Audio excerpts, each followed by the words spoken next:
Good morning friends. In this video, I will show you the preparation of bias fabric and its application. Bias is nothing but cutting the fabric away from the straight line. If it is cut at 45 degree, then it is called as a true bias.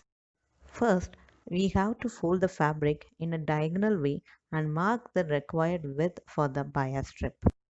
Then draw the line joining the points marked on both the sides of the folded part.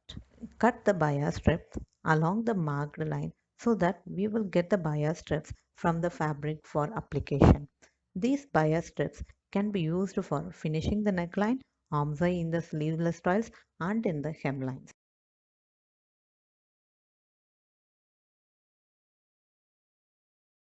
Now we'll see few of the applications of bias strips. First we'll see the construction of binding. In this dress, neckline and sleeves are finished with the binding strip. For making binding, we need a fabric strip. Either it may be a bias strip or it may be a strip that has been cut out in a straight. While stitching, place the binding strip over the main fabric with the right side of both the fabrics faces each other.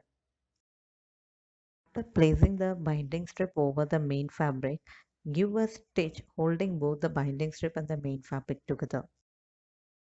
After completing the stitch, fold the binding strip halfway through in such a way that binding strip should be shown at an even width from both the sides, that is from the right side and from the wrong.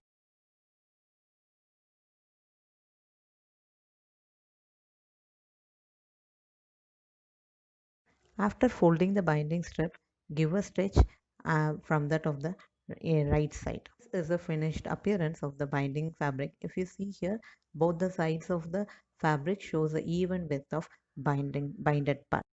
Now we'll see the facing. In this dress, the neckline is finished with that of the facing, both on the front and at the back. Finishing, we need two strips. One is a facing strip, either of the straight grain or from that of the bias grain. Another one is the bottom. In order to have a facing strip onto the right side of the garment as a decorative finish, we need to place the facing strip with the right side of the strip faces the wrong side of the body's block.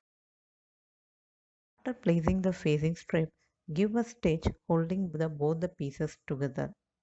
After giving the stitch, turn the fabric, that is the facing strip, completely to the right side of the main fabric and give a top stitch.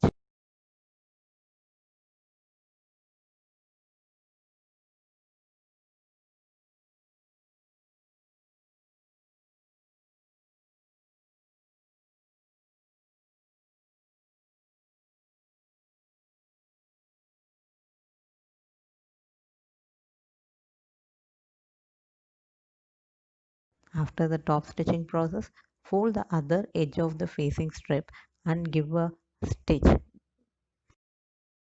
If we want to have the facing strip at the back side, you have to do the process in the reverse way. That is, the placement of the facing should be at the start from that of the right side and then it has to be taken to that of the wrong side. Now we will see the shaped facing. It is otherwise called as a fitted facing.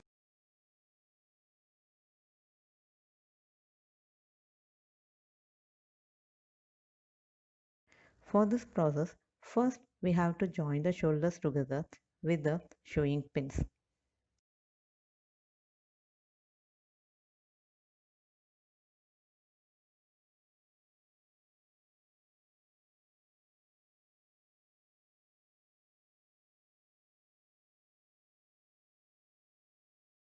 After making a shoulder seam temporarily, just open it out and place it over that of the facing fabric.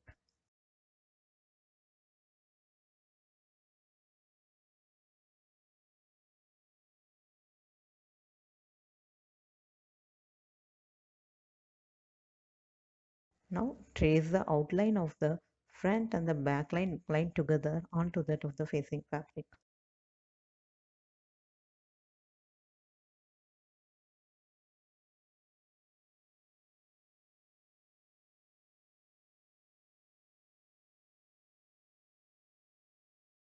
After tracing the neckline, mark the outer line for the facing strip with the required width of the facing strip, and then we use it for that of the process.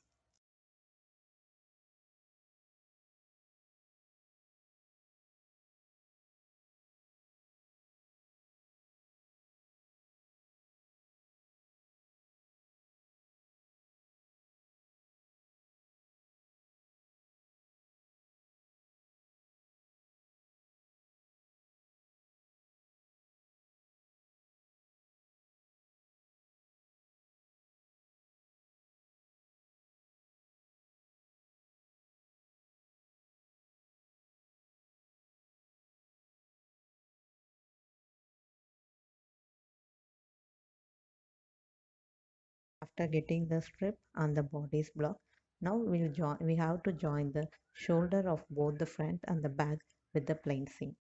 After joining the shoulder, place the shaped facing strip onto that of the bodice with the right side of the facing faces the right side of the garment, and give a stitch around the neckline by holding the facing and the bodice block together.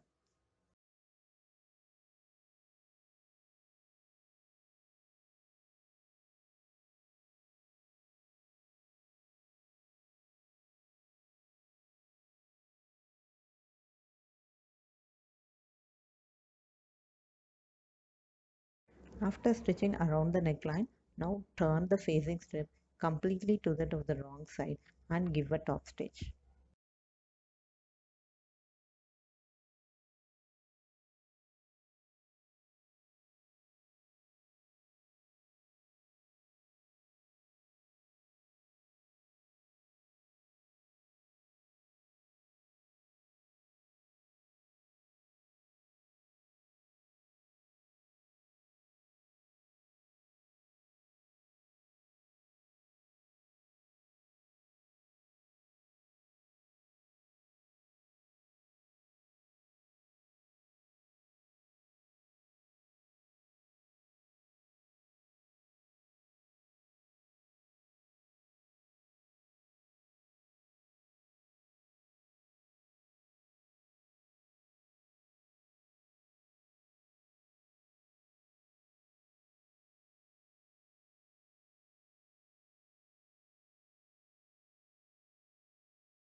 After giving the top stitch, the other edge of the that is the free edge of the facing strip has to be folded, and it has to be finished with that of the hand stitch, especially the blind hemming, to have an appearance of a very dotted kind of stitch finishes onto that of the face side of the garment.